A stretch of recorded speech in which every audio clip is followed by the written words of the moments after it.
All right, picture pilgrims, retro rebels, and anyone who's ever looked at a modern digital camera and thought, yeah, it's cool and all, but where's the soul? Gather round the digital campfire because the whispers on the wind, aka the internet, are getting louder about Nikon's next potential love letter to the past, the ZFR. If you dug the ZF's blend of vintage vibes and modern muscle, then your curiosity antenna is probably twitching like mine. 60 megapixels? Retrolicious design? Higher-end features lurking beneath that classic facade? The rumors are swirling thicker than fog in a black and white movie. But can this camera really tango with the big boys like the Sony a7R5 and the Canon EOS R5? Let's grab our magnifying glasses and dive into the speculative sepia tones.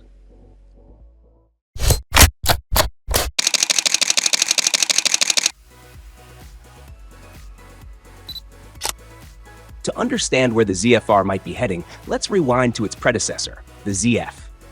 Nikon's homage to their iconic film cameras took the mirrorless market by storm.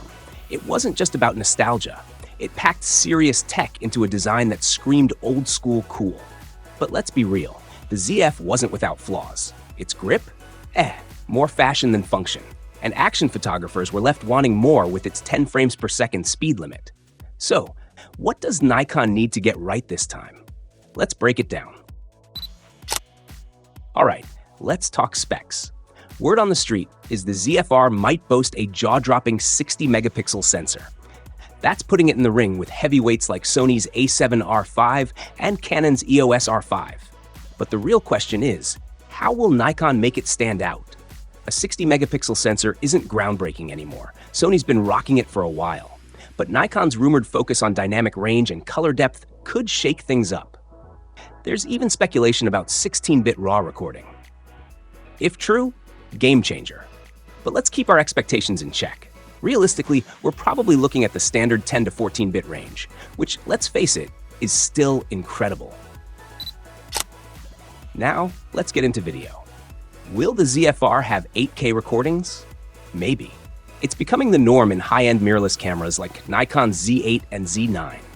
But here's the thing, do you even need 8K? 8K is great for cropping and future-proofing, but it's also storage-hungry and generates heat, something a compact body like the ZFR might struggle with. Still, having the option would be smart for hybrid shooters. If Nikon sticks to the retro aesthetic, they've already won half the battle. Those tactile dials for ISO, shutter speed, and exposure? Chef's kiss. But ergonomics. The ZF was a beauty, sure, but not the most comfortable for long shoots. If Nikon nails the grip while maintaining that vintage vibe, it could elevate the entire experience. Because let's be honest, a camera that looks this good deserves to feel great too. Now here's the million-dollar question. Where does the ZFR fit? Nikon Z8 and Z9 are action-packed speedsters. The ZFR? It's more about the art of photography.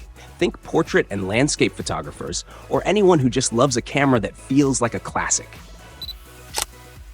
In a world dominated by tech-packed giants like Sony and Canon, the ZFR could carve out its niche. It's not about blazing speed or flashy features. It's about capturing moments beautifully and authentically. But it's not all sunshine and rainbows. Two potential hurdles: price and practicality.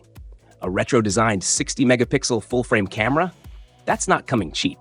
And if Nikon doesn't fix the ergonomics, we could see another round of third-party grips flooding the market. Also, autofocus. Nikon made strides, but Sony and Canon are leading the AI-driven autofocus game. If Nikon doesn't step up here, the ZFR might struggle to compete. So when's this beauty dropping? Rumors suggest late 2026 or early 2027. Yeah, it's a wait. But it's Nikon for you. They're taking their time, and honestly, that's not a bad thing. Quality over speed, right? The ZFR isn't trying to be everything for everyone. It's for the photographers who care about the fundamentals: image quality, design, and usability. If Nikon delivers on these rumors, we could be looking at something truly special. So keep your eyes peeled. The ZFR might just surprise us all. All right, that's all about Nikon ZFR rumors. What do you think about the Nikon ZFR rumors? Is this camera the retro dream we've been waiting for, or just another overhyped vaporware? Drop your thoughts in the comments. All right, listen up. Because something big is brewing in Nikon's labs. We're talking about a camera built for speed, precision, and raw power. But here's the kicker. No official name, no full reveal, just whispers. Rumors are swirling about a camera that could shake the mirrorless world, possibly the Nikon ZX, or whatever they call it. Nikon's working on something to challenge the Canon R3 and Sony A9 Mark III, two of the fastest, most powerful cameras right now. We're talking full-frame mirrorless with a sensor that could match Sony's global shutter, but with a Nikon twist.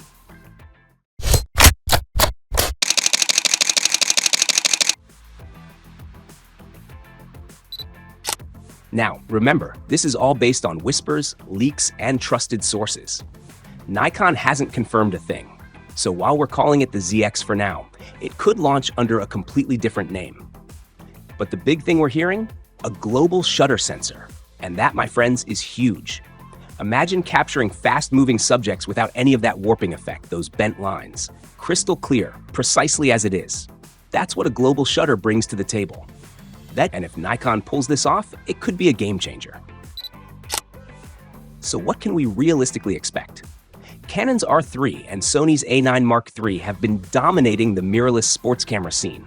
The R3 with its advanced eye control autofocus, the A9 Mark III with its incredible 120 FPS shooting speed. But Nikon's not staying quiet. The ZX could be the global shutter beast we've all been waiting for. Let's start with that sensor, the global shutter. For those who aren't familiar, traditional shutters, especially in mirrorless cameras, struggle with rolling shutter distortion when you're shooting fast. Objects start looking bent or warped. With a global shutter, everything is captured at once, meaning crisp, clean images, even when the action is insane. This puts Nikon in a unique position. Sony's A9 Mark III is already a monster when it comes to speed and performance. Canon's R3 is no slouch either. But if Nikon can nail this global shutter tech, it could give them a serious edge, especially for pros who need flawless, distortion-free images.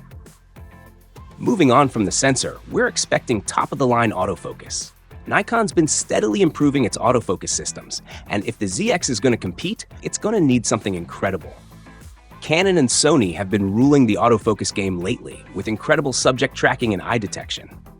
But Nikon's been watching, listening. If the ZX lives up to the whispers, it might pack an autofocus system that rivals even Canon's best. Then there's video.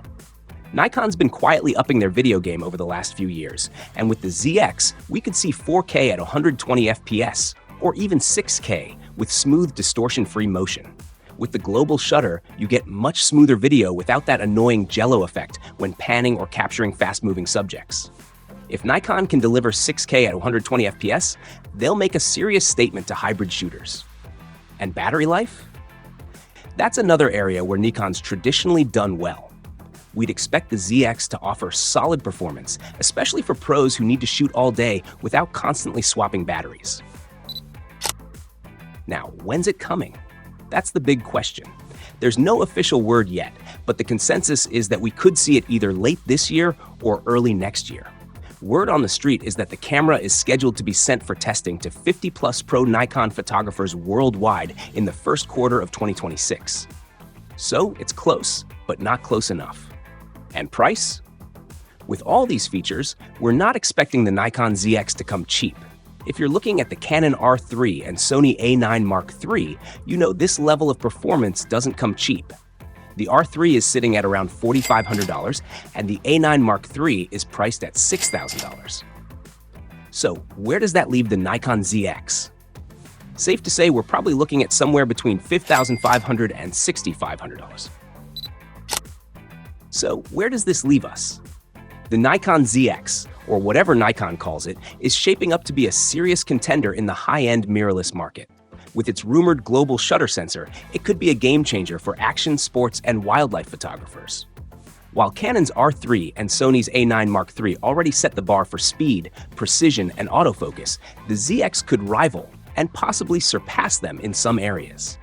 If the global shutter rumor is true, it would eliminate rolling shutter issues. And with Nikon's advancements in autofocus, this camera could capture every moment with unmatched accuracy. Video shooters can expect 4K, possibly 6K, with smooth motion, making it a great option for hybrid shooters. With prototypes being sent out soon, we'll get a better idea of its real-world performance. Everything's still speculative, but if Nikon delivers, the ZX could be a major player in the mirrorless market. Whether shooting sports, wildlife, or video, it could be the tool to capture those once-in-a-lifetime moments.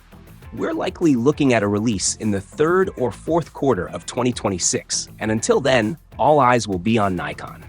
Drop your thoughts below, like, subscribe, and hit that bell so you don't miss any updates.